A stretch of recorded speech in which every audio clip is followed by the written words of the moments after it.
한번 옆에 이렇게 축복했으면 좋겠습니다. 한번 서로 하늘 복 많이 받으십시오. 한번 앞뒤에 서로 축복해 주시기 바랍니다. 하늘의 복이 넘치기를 축복합니다.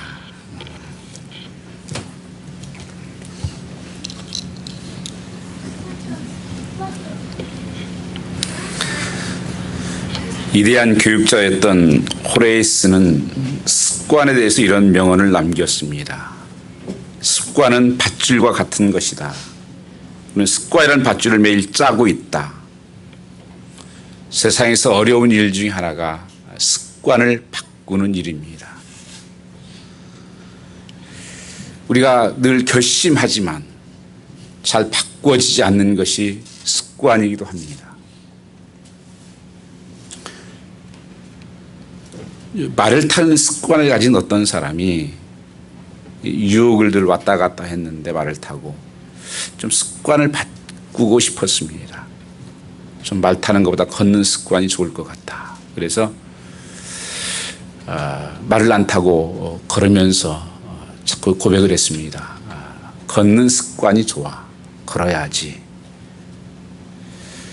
그런데 계속 자신에게 속삭였습니다. 그런데 그가 정말 습관이 바뀌어졌을까요?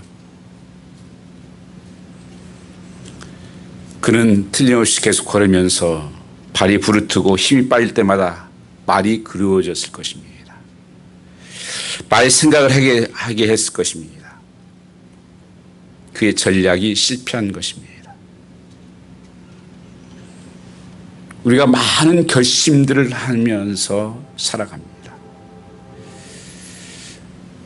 습관에 대해서 몇 주 이렇게 말씀을 나누면서 이 습관의 중요성, 우리의 모든 삶에 가만히 패턴을 보면 거의 습관을 쫓아 살게 되어 있습니다. 그래서 좋은 습관을 가지고 있는 사람은 정말 복된 거예요. 승리하는 삶을 삽니다. 그러나 잘못된 습관을 가지고 있는 사람들은 항상 바꾸기를 원하지만 그것이 안 되는 거예요. 1년에 한 번씩 그런 계획도 세우잖아요. 내가 이거 끊어봐야 되겠다. 좀 바꿔봐야 되겠다. 다들 그런 얘기 하지만 실제적으로 그것이 바꿔지지 않고 끊어지지 않고 또 습관조차 살아가는 것을 보게 됩니다.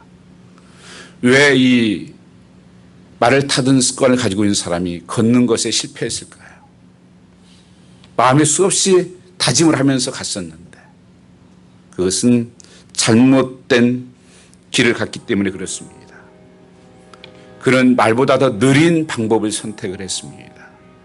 말보다 더 비효율적인 선택을 한 것입니다. 그러나 만일 그가 차를 운전하고 다녔더라면 말이 생각나지 않았을 것입니다. 그래서 행동을 바꾸는 것은 단순히 나쁜 습관을 버리는 결심만으로 되지 않는다고 하는 것입니다. 새로운 습관, 보다 나은 습관, 거룩한 습관을 익혀야 된다고 성경은 말씀하고 있는 것입니다. 그래서 에베소서의 말씀해 보시면 우리 속에 늘 성령의 소욕과 육체의 소욕이 함께 싸우고 있다고 말합니다. 이 두 가지가 늘 갈등 속에 있는 거예요. 그런데 이 갈등 속에 있는 육체의 소욕을 어떻게 끊어낼 수가 있는가? 그 습관들을 어떻게 이길 수가 있는가? 그것은 다른 것이 아니라 성령의 소욕을 쫓아 살면 육체의 소욕은 재미가 없게 돼요. 맛이 없어진다는 거예요. 그래서 끊어진다는 것입니다.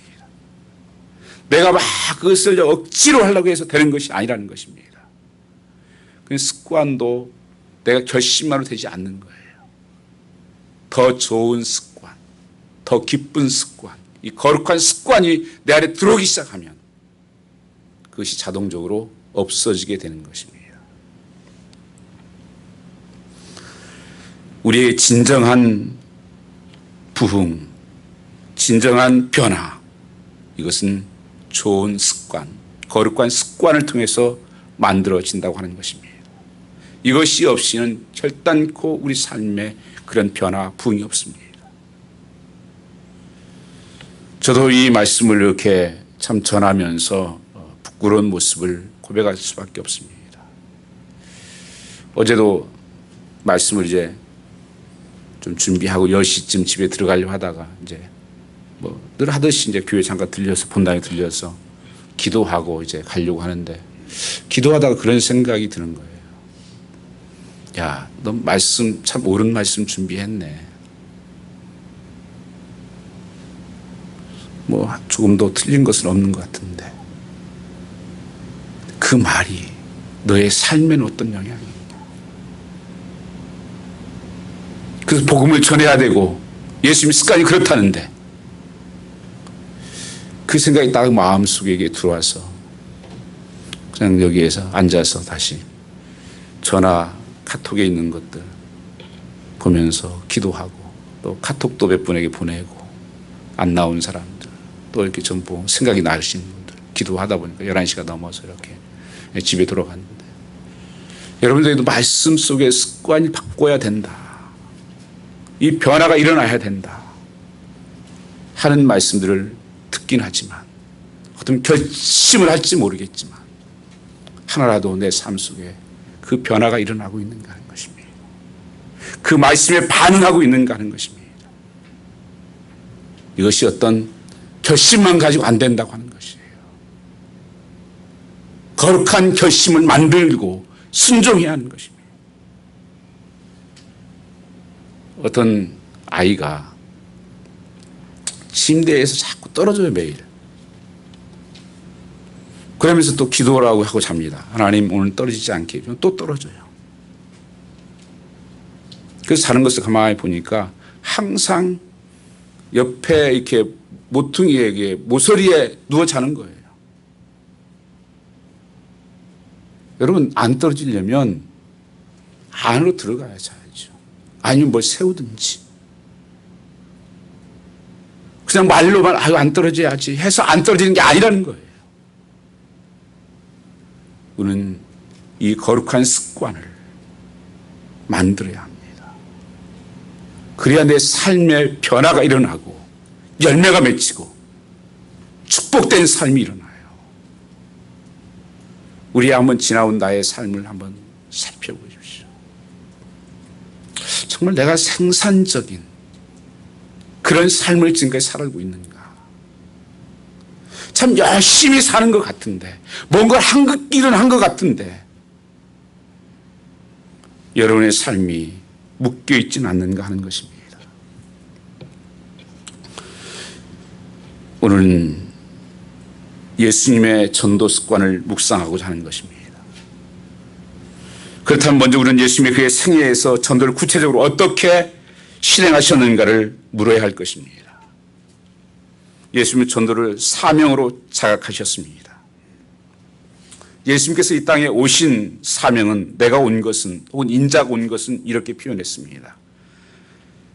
그렇게 선포하시면서 예수님은 하나님의 아들이십니다. 그러나 사람의 아들로 육신을 입고 이 땅에 오신 이유를 설명하면서 할 때마다 이 표현을 사용하셨습니다. 오늘 누가복음 19장 10절 말씀에도 인자가 온 것은 잃어버린 자를 찾아 구원하려 함이라. 그 사명 미션이 무엇이었습니까? 하늘 보좌를 버리시고 이 땅에 주님께서 찾아오신 그 인카네이션 하신 뜻이 무엇인가? 잃어버린 자를 찾으러 왔다. 그 죽어가는 영혼의 복음을 증거하러 왔다. 전하러 왔다. 그렇게 말씀하고 있는 것입니다. 바로 주님의 사명입니다. 그것 때문에 주님께서 찾아오셨다는 거예요. 예수님은 살아가며 분명한 그런 미션을 알고 살아갔습니다. 내가 온 목적, 내가 사는 목적, 내가 일하는 목적, 무엇 때문에 사냐? 주님 그것을 위해 사셨고 그것을 위해 죽으셨다고 말씀하십니다. 그 길만이 이 땅에 보내신 아버지의 뜻을 이루는 것이고 그 길만이 구원의 길이고 살 길임을 변화를 이룰 수 있는 유일한 길이라는 것을 아셨습니다. 제자들은 주님께서 마지막 하시면서 주신 지상명령 그레이트 커미션이라고 있습니다. 마태복음 28장 18절부터 20절까지 나오는 말씀입니다. 너희는 가서 모든 족속으로 제자를 삼아 모든 민족으로 제자를 삼으라. 그리고 세례를 주어 가르치라. 주님께서 마지막 하시면서 유언처럼 주신 말씀이에요. 교회에 남겨주신 말씀이고 우리에게 주신 말씀이라고 하는 것입니다. 예수님이 또한 승천하시면서 사도행전 1장 8절 말씀이에요.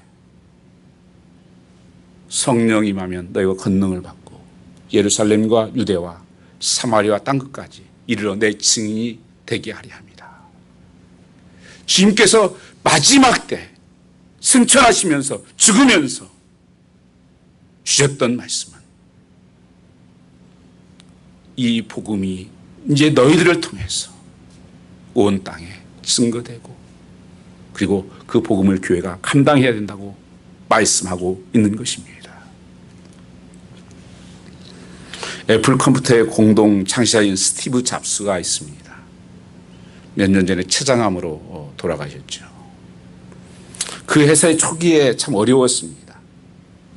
잘 팔리지 않고 모든 것이 제자리에 걸음을 하고 있을 때 이 잡스가 효율적인 마케팅 전략을 짜기 위해서 그 당시에 펩시콜라 CEO였던 스킬러를 찾아갑니다. 이게 유명한 얘기예요. 이 경제학을 공부하는 가운데서입니다. 그 사람이 찾아가서 왜냐하면 그 사람이 38살이었는데 펩시콜라의 CEO인데 그때 당시에 그 코카콜라의 아성을 깨뜨리고 펩시가 올라가는 일이 생겼습니다. 여러분 한국에서 오랫동안 계셨던 분들은 그 기억이 나실 거예요. 그 길거리에서 펩시콜라하고 코카콜라 갖다 놓고 눈 가리고 맛 테스트하게 하고 이분이 하신 거예요. 그런데 그때 당시에 보면 펩시콜라가 맛있다는 게 많이 그랬었어요. 그러니까 이분을 찾아가서 얘기를 한 거예요. 그 이분은 그 젊은 나이에 지금 부를 누리고 훨씬 애플보다 큰 회사에 지금 CEO인데 움직일 리가 있겠어요. 돈을 더 주겠다. 내가 좋은 스탁을 주겠다 해도 no. 나는 너희 회사에 갈 마음이 없다. 내가 왜 지금 모든 걸 누리고 있는데 왜 거기 가서 고생을 하겠냐. 그때 스티브 잡스가 최후의 도전적인 말을 던집니다. 당신은 설탕물이나 팔면서 나머지 여생을 허비하겠습니까? 아니면 세상을 바꾸는 일에 자신을 던지겠습니까? 이 말에 그분이 바꿔요. 그래서 애플에 들어가서 일을 하기 시작하죠. 오늘 성경 말씀도 우리에게 이 도전을 던지고 있는 것입니다. 우리가 살아오는 이 생의 삶에서 그냥 썩어질 육신만을 위해서 살 것인지, 지금까지 살아온 뒤를 돌아보면 우리가 무엇을 위해 살았는지, 무엇을 남겨갈 수 있는지 적당히 살다가 가시겠냐 하는 것입니다. 아니면 인생에 주신 예수님의 명령과 모범을 쫓아 영혼을 살리는 세상을 바꾸는 사역에 우리가 힘쓰겠는가 하는 것입니다. 저 자신도 한번 이렇게 뒤돌아보면 사람들은 열심히 살긴 한 것 같은데 아무것도 남은 게 없어요. 쓸만한 것이 없어요.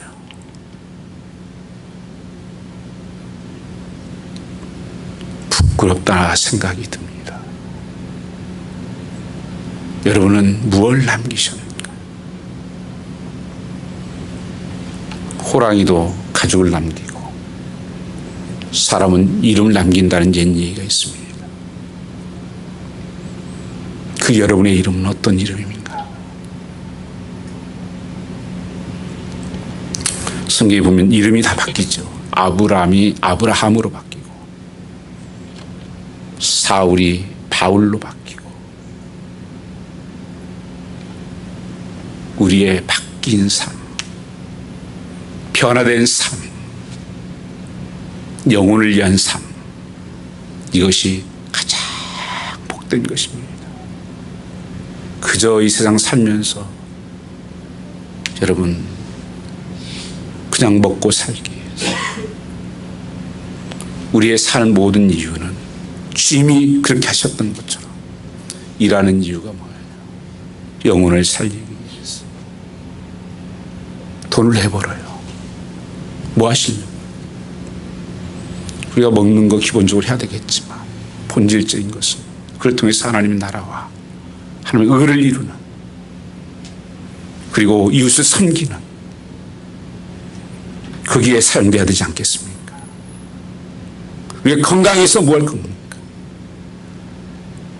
이 시대처럼 건강에 대해서 많이 이야기하는 분들이 없습니다. 집에서도 가끔 얘기합니다. 아이들이 무슨 운동을 하고 헬스를 다니고. 그거 뭐 보여줘서 뭐 합니까? 정말 하나님께서 건강 주시면 그 건강으로 죽어가는 영혼 살리고 그 사명 감당하기에 살아야 된다고 하는 것입니다. 에콰도르에서 식인종에게 순교한 짐 엘리엇, 그의 고백에서 이런 고백이 있습니다. 그 젊은 나이에 5명이 순교를 하는데 그분이 대학교 졸업할 때 수석을 했던 거예요. 총학생장하고. 그러니까 많은 사람들이 낭비했다 그런 얘기를 했어요. 젊은이들이. 그 전에 그가 그런 고백을 해놨습니다. 영원한 것을 얻고자 영원할 수 없는 것을 버리는 자는 바보가 아니다. 낭비가 아니다. 우리는 영원한 것들을 붙들고 살라는 것입니다. 이 땅에서 잠깐 있다 없어지는 썩어지는 것들이 아니라는 것입니다. 제자도에 디사이플을 썼던 그분이 건축가였습니다. 자기 꿈은 자기 이름을 내고 큰 건물 빌딩을 짓는 거였습니다. 그래서 맨하탄을 이렇게 걸으면서 자기 상상을 그려보고 그러다가 성경 고린도서에 있는 말씀을 읽다가 나중에 그 모든 것이 불탄 공력이 될 것이다. 불에 탈 것이다. 그 말씀을 붙들면서 울기 시작합니다. 내가 평생 이루려고 했던 그 이름을 내고 했던 것이 나중에 주님 오시면 다 불타는 것들이구나. 내가 인생을 이렇게 살면 안 된다. 그래서 Making Disciple, 제자는 태어나는 것이 아니라 만들어진다고 하는 책을 썼습니다. 이 짐 엘리엇의 아내가 엘리자베스. 저는 신학교 다닐 때 채플 시간에 사람들이 뭐 굉장히 웅성웅성하고 그래요. 뭐 이렇게 굉장히 늘 들은 채플인데, 그래서 아니 왜 그런가 보니까 이 짐 엘리엇의 부인이 왔어요. 채플 시간에. 그분이 짐 엘리엇이 죽은 다음에 58년도에 에콰도르에 다시 들어갑니다. 그 5분의 부인들과 함께. 그 식인종에 가서 복음을 전하면서 나중에 거기에 지금은 교회가 섰어요.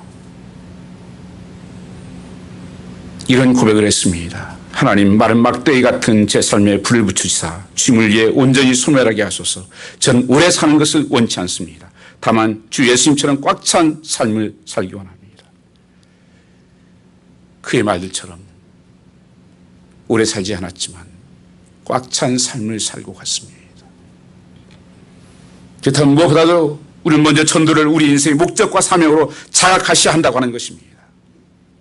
이 거룩한 전도의 습관, 그것이 주님의 습관이었고 주님의 오신 목적이었다고 말씀하고 있는 것입니다. 10월 23일 새생명잔치를 준비하고 있습니다. 아마 어떤 분들은 나와는 상관이 없는 그런 말씀으로 생각할지 모르겠습니다. 우리는 주님을 따르는 주님의 제자라면 한 영혼을 구원하는 것을 하나님이 그렇게 기뻐하십니다. 그래서 주님께서 주님의 집안에 있는 99마리 양보다도 한 마리의 양을 나는 찾아 나선다고 말씀하셨습니다. 그 한 마리 양을 찾는 아버지의 마음, 온 천하보다 한 영혼을 귀하게 여기시는 아버지의 마음, 한 그 지나간 아들이 돌아오기를 눈이 멀면서까지 기다리는 아버지의 마음, 우리가 품을 수 있어야 한다고 하는 것입니다. 예수 믿고 하나님의 자녀가 된 사람들, 아버지의 마음을 읽을 줄 알아야 합니다.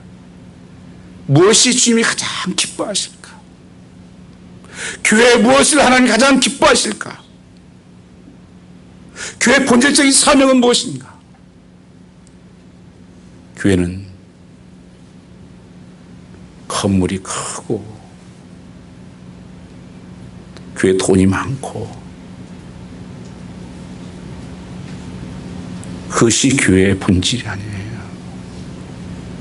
그 교회를 통해서 얼마나 많은 영혼들이 구원받았는가, 그 교회를 통해서 얼마나 많은 영혼들이 살아났는가, 얼마나 천국 가는 백성들이 많아졌는가. 그것이 교회의 기본적인 거예요.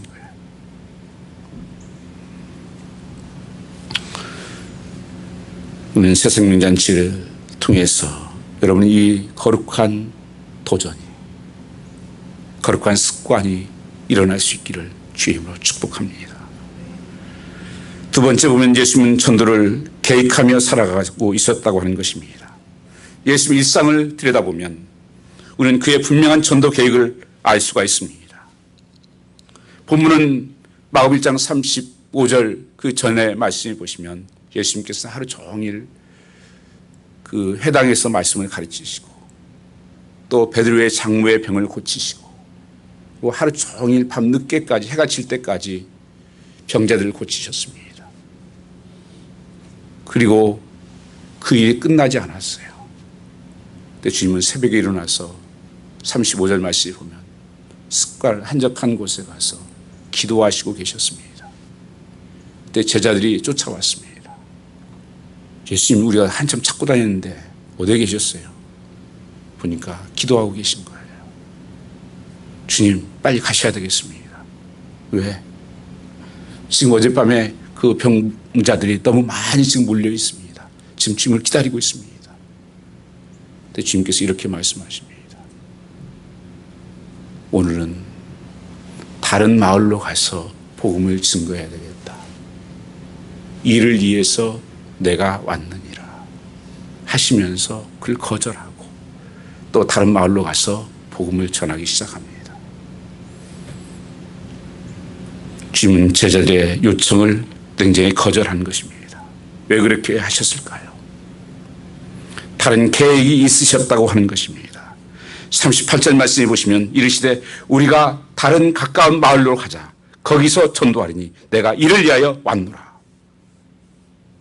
가버나움에서 이제 복음을 다 전하고 이제 또 다른 마을로 갔어. 그런 복음을 들어갈 기회가 있다면 다른 마을에 가서 전도되겠다고 판단하신 것입니다. 언제 주님께서 이런 계획을 세우셨을까요? 새벽에 기도하면서 아버지와 대화하면서 정하셨던 것입니다. 성령의 음성을 들었을 것입니다. 기도하고 능력받아서 전도의 자리로 나가는 것을 알 수가 있습니다. 모세는 기도함으로 민족을 구원하였습니다. 하나님의 전능하신 능력이 내 삶에 임하여야 한다고 하는 것입니다.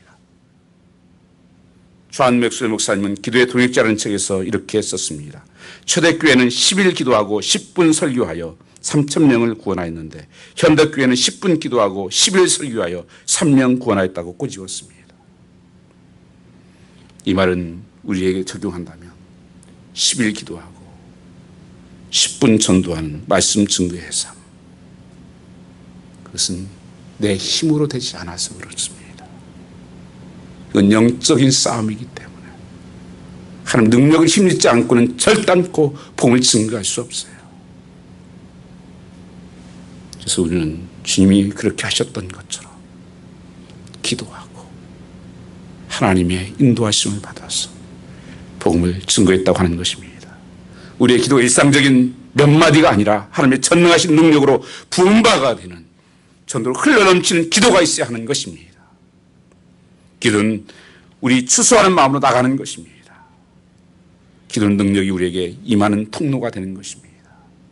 성령께서 인도하는 그 영혼을 위해서 기도하고 준비하고 나갈 때 하나님이 역사하는 것입니다. 주님은 36절에 분명히 이렇게 말씀하셨습니다. 내가 전도하기 위해서 왔다. 예수님은 사람들의 기대에 흔들리지 않았습니다. 그 기도가 있었기 때문에 성공에 취하지 않았습니다. 길을 통해서 하나님께서 그 길을 인도하신 것입니다.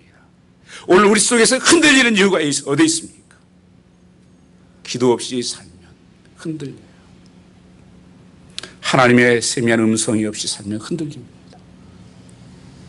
매일매일 삶 속에서 하나님께서 기뻐하시는 일이 뭘까? 저는 모든 삶에서 우리가 물어야 할 질문이 이것입니다.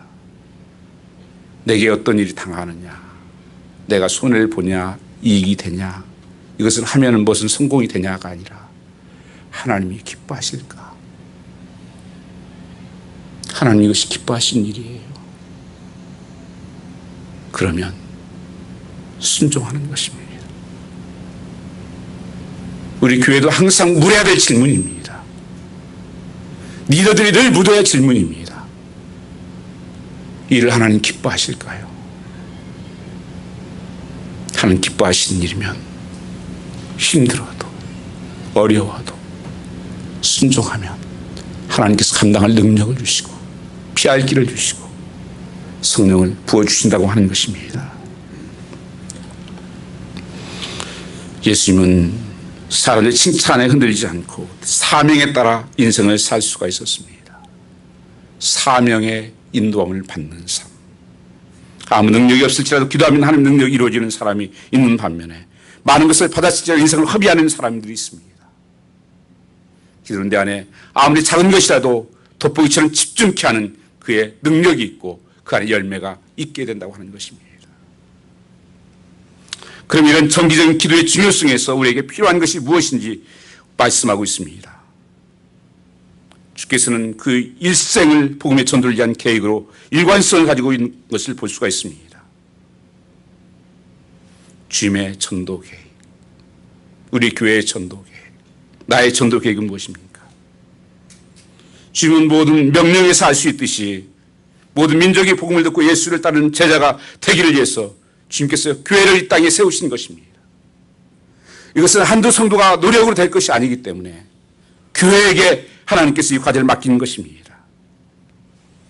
그래서 교회 공동체의 가장 중요한 우선순위는 이 복음을 증거하는 것입니다. 가까운 데부터 온 세계에 복음이 증거되는 것. 이 복음이 다 증거되면 주님이 오시겠다고 말씀하십니다. 이것이 우리의 가장 중요한 사명이에요. 사는 이유요. 교회 존재 이유입니다. 실제로 교회의 본연의 사명자로 돌아가야 되지 않겠습니까? 하나님 기뻐하는 교회의 모습으로. 아마 영화 국제시장을 아마 보았을 것들이 많이 있을 텐데 저도 좀 애초그런가요? 그래서 한번 본 적이 있습니다. 그 영화의 아마 크라이막스는 그 덕수가 막내 동생 막순이를 잊고 흥남부대에서 잃어버리고 나중에 만나는 아마 장면이 아닐까 생각이 됩니다. 어디 캘리포니아 LA인가 어디서 해가지고 찾았다고 이상 가지고 해가지고 거기에 그때 지금도 생각이 나는 극장의 울음바다가 그때 되는 모습을 보았습니다. 뭐요? 잃어버린 자를 찾는 기쁨이에요. 인생의 가장 기쁨은 잃어버린 자를 찾는 기쁨입니다. 우리 한국에서도 KBS에서 이산가족 찾기 하면 온통 다 눈물 바다잖아요. 죽은 줄 알았는데 살아있구나. 그 잃어버렸던 그 형제를 찾고 자매를 찾고 주님께서 그 마음을 가지고 계십니다. 그래서 여러분 이 전도는 큰 기쁨이 있어요. 하나님의 기쁨이 내게 그 기쁨을 부어주시는 거예요.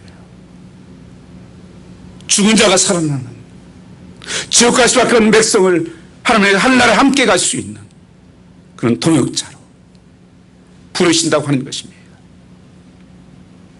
여러분 가정에서도 새 생명이 태어날 때 가장 기쁘지 않습니까? 뭐 다 보면 푼수들이 되더라고요. 그 한 생명이 되면 아무리 근엄한 할아버지도 푼수가 되죠. 어쩔 줄 몰라요. 그 기쁨을 교회도 이 생명들이 늘 태어나야 됩니다. 누가 하나님께서 우리 교회와 우리 성도를 통해서 이를 이루시기를 원하신다고 하는 것입니다. 언제 우리의 이웃들에게 주께로 인도하기 위한 전도 계획을 세울 수가 있겠습니까? 주님은 항상 어떤 상황에서든지 전도의 계기를 마련했습니다. 주님은 전도 계획을 하셨을 뿐 아니라 어디를 가든지 우선순위가 그거였습니다. 하루는 예수님께서 길을 가시다가 사마리아 땅에 갑니다. 본래 사마리아 사람들은 유대 사람이 상종을 안 하는 사람들이에요. 개처럼 여겼습니다. 그래서 발로 직선으로 돌아가지 않고 항상 돌아서 다녔습니다. 근데 예수님은 그 사마리아 땅으로 들어가셔서 우물가에 있는 한 여인을 만납니다. 그 당시의 풍습에 보면 그 상종도 안 할 뿐 아니라 특별히 여자에게 말을 걷는 것은 그건 굉장히 누를 범하는 것입니다. 예수님께서 그 여인에게 물 좀 달라고 말합니다. 그러면서 예수님께서 세상에 주는 물은 내가 목마르거니와 너는 남편 5이 있었지. 그래도 지금도 목마르고 있지. 내가 주는 물을 마시면 영원히 목마르지 않냐. 영원히 만족한 삶을 살아. 그러면서 그 복음을 증거하는 것을 알 수가 있습니다. 그 여인이 예수를 만나고 그 변화가 일어나는 거예요. 오늘 내가 만나는 사람들, 이웃들, 그분들은 다 복음이 필요한 사람들이에요. 우리를 기다리고 있는 사람이라고 하는 사실입니다. 오늘 누가복음 19장 10절 말씀을 우리가 보았지 않습니까? 그 앞에 나오는 1절부터의 사건이 삭개오 사건입니다. 예수를 만나고 싶어 삭개오가 뽕나무로 올라갑니다. 근데 주님이 먼저 찾습니다. 삭개오야 내려오라. 그리고 그 집에가 너와 내 집이 구원을 받았느니라. 삭개오가 주님 보러 올라왔는데 주님 먼저 봤어요. 내려오라고. 너와 내 집이 구원을 얻을 것이라고. 그리고 삭개오는 내가 토색한 것이면 4배나 갚겠습니다. 그의 삶이 변화가 일어납니다. 주는 어제든지 이 복음을 선포하고 있는 것을 알 수가 있습니다. 주님이 언제든지 이 복음의 기회를 만들어 살았다는 것을 보면 우리의 모습 속에서도 그렇게 되지 않겠습니까?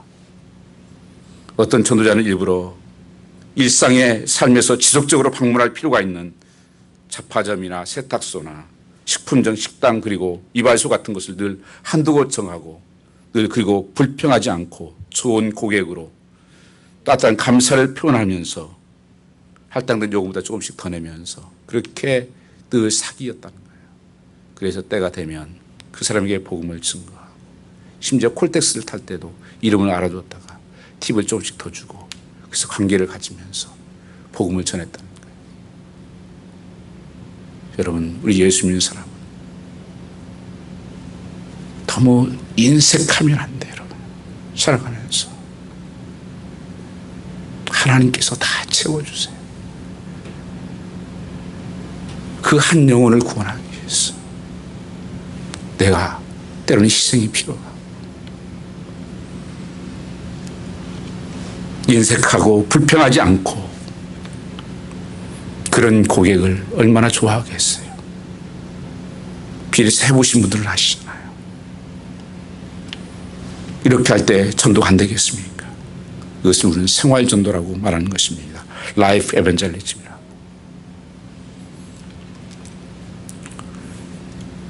그 화가 렘브란트가 있습니다. 돌아온 탕자를 그린 사람이기도 하고 이분이 사랑하는 아내를 잃고 방황하던 중 하나님을 만나게 됩니다. 그리고 그의 그림이 바뀝니다. 모든 건 성경에 신약 성경에 있는 주제로 그림을 그리기 시작하는데 아주 멋진 그림들을 많이 그려냈어요. 그러니까 사람들이 와서 물었습니다. 자네처럼 좋은 그림을 어떻게 그릴 수 있는지 비결이 무엇인가 물었습니다. 그때 렘브란트는 이렇게 얘기했습니다. 어떻게 그려야 하는지 묻기 전에 일단 붓을 들고 그리기 시작하라고 그렇게 고백을 했습니다. 시작을 하라.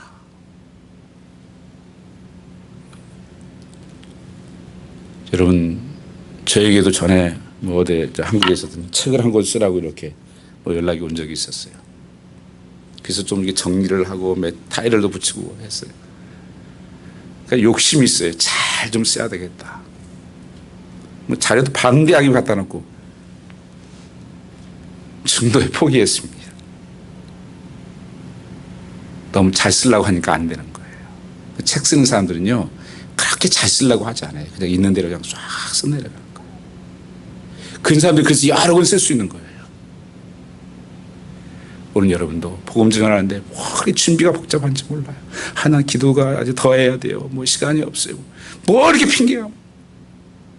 여러분 그냥 하나님 말씀 듣고 저는 가까운 이웃들 성령께서 깨닫게 하십니다. 한번 찾아가 보시고 복음을 전해보세요. 내가 하는 것 같지만 하나님이 역사하는 것을 알게 됩니다.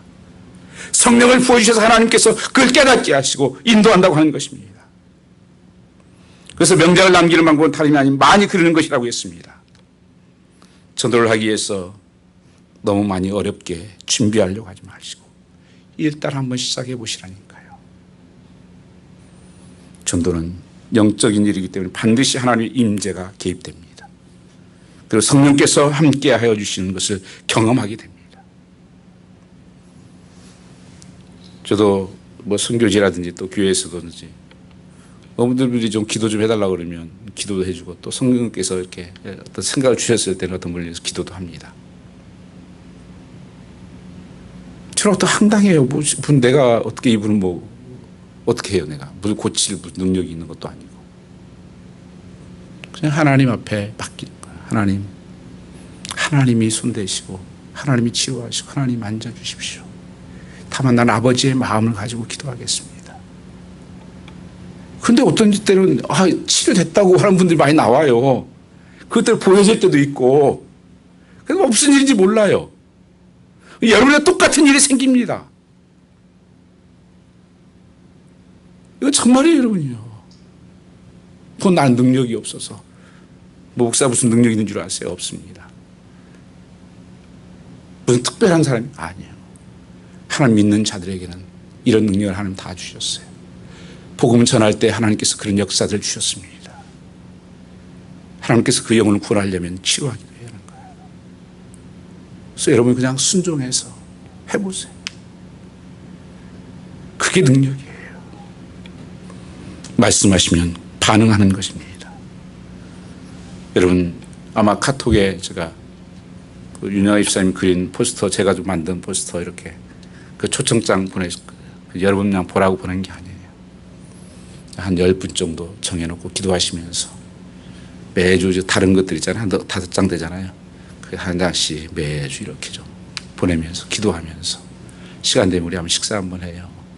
그리고 어제도 제가 이렇게 저도 찾아봐서 전화번호랑 옛날에 좀 연락해야 되는데 하고 잊고 있었던 사람들, 또 안 나온 사람들, 이런 사람 찾아가지고 제가 할 수 있는 게 뭔가 하다가 그래서 카톡도 보내고 또 전화도 하고 기도도 하고.